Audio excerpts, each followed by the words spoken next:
In today's video, I'm going to teach you how to apply for a credit card with KeyBank Mobile Online 2025. By the end, you'll know exactly where to go, how to choose the right card for your needs, and how to sign in to begin your application confidently and securely. First, open a mobile or desktop browser and head to the official KeyBank credit cards page. Make sure you're on the real site before you continue.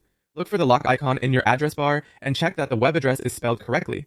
Avoid clicking on links from emails or messages you weren't expecting.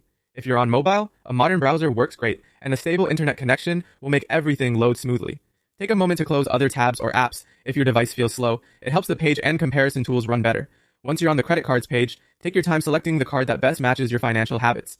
Compare rewards categories to see where you spend most: groceries, gas, dining, or travel, and consider whether flat rate rewards or category bonuses make more sense for you. Look at the interest rate details, including any introductory APR period and the ongoing variable APR. And think about whether you usually pay your balance in full or carry one occasionally. Review the fee structure carefully. Annual fees, balance transfer fees, foreign transaction fees, and any penalty fees. If a card offers a sign-up bonus, check the spending requirement and the timeline to earn it.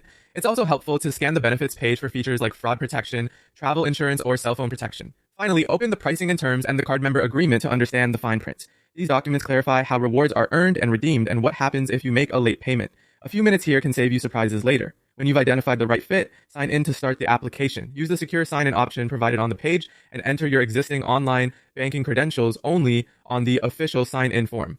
Confirm you're still on a secure connection before proceeding.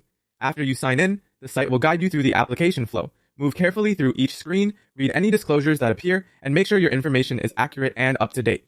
If the page shows eligibility notes or reminders about required documentation, take a moment to review them so the process goes smoothly. Keep an eye out for confirmation messages as you proceed so you know you're on the right track.